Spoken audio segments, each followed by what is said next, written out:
Oh Seigneur, nous t'adorons sur toute la terre. Bonsoir et bonjour, bienvenue dans notre chaîne. Et si vous aimez cette vidéo, allez-y, likez quand même pour nous encourager parce que ce que nous faisons a beaucoup d'impact. Nous lisons le livre le plus lu au monde et le livre qui fait plus d'impact dans le monde aujourd'hui. Ce livre est traduit dans plus de 8000 langues à cause de son importance. C'est un livre qui apporte la parole de Dieu, la direction de Dieu pour quelqu'un tous les jours. Donc, qu'est-ce que Dieu a pour nous aujourd'hui, vendredi 20 octobre 2023? Il dit, faites agir votre foi et expérimentez le miraculeux. Le verset d'ouverture est tiré de Jacques 2, verset 17 dans la version amplifiée, qui dit, de même, la foi, si elle n'a pas d'œuvre, c'est-à-dire des actes et des actions d'obéissance pour la soutenir, est par elle-même dépourvue de pouvoir, inopérante, c'est-à-dire morte. Gloire à Dieu. Le pasteur commence par dire, considérons l'exemple de l'homme dans Acte 3, versets 1 à 16, qui était un boiteux de naissance et demandait l'aumône à la porte du temple appelé la Belle. Le Seigneur Jésus lui-même avait été dans ce temple à plusieurs reprises, mais la condition de l'homme n'avait pas changé. Alléluia. Mais un certain jour, alors que Pierre et Jean passaient, il leur demanda de l'argent, c'est-à-dire l'homme.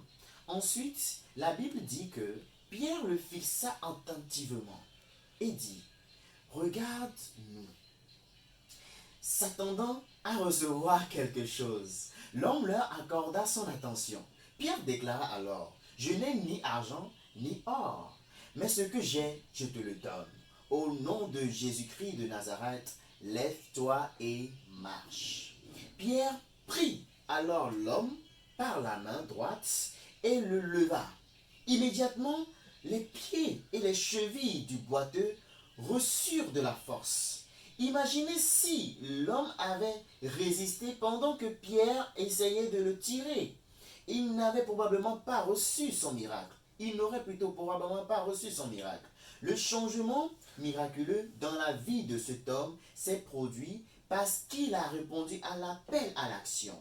Il a reçu la parole avec une action correspondante. Gloire à Dieu. Lorsque vous recevez la parole concernant votre prospérité et vos finances, par exemple, il est important de la soutenir par des bonnes actions. Si vous n'agissez pas, votre situation pourrait rester la même.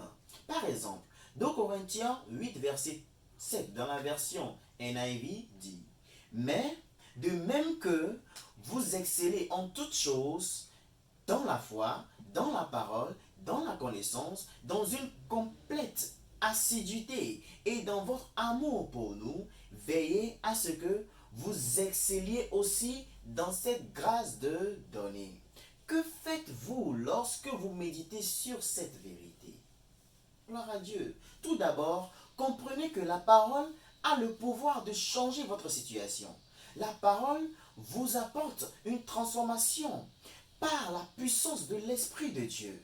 Par conséquent, lorsque la parole vient à vous, comme ce que vous lisez, comme ce que nous lisons dans 2 Corinthiens 8, verset 7, ci-dessus, reconnaissez l'appel à l'action qui l'accompagne et répondez. Alléluia.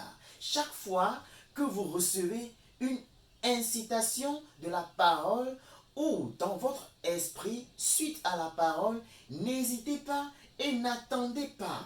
Saisissez l'instant et répondez immédiatement. Alléluia. En agissant avec foi, vous vous positionnez pour expérimenter les bénédictions miraculeuses de la parole. N'est-ce pas magnifique? Comment nous pouvons faire fonctionner notre foi? Alléluia. Je sais que vous avez été bénis par cette rhapsodie et agissez avec la parole pour obtenir un miracle aujourd'hui. Nous allons prendre la prière ensemble.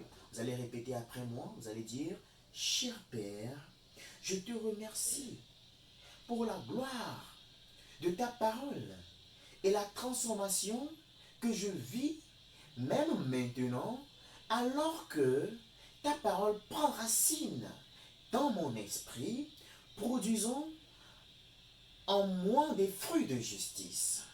Je réponds et j'agis sur ta parole. Par conséquent, ta parole est visible dans ma vie et j'expérimente la plénitude de tes bénédictions et de tes provisions abondantes au nom de Jésus. Amen. Gloire à Dieu. Alléluia. Quel privilège d'avoir la direction de Dieu pour nous aujourd'hui. Si vous voulez aller profondément, faire des études profondes à propos de ce que nous venons de lire, vous pouvez lire le verset suivant, Jacques 2, verset 17 à 26.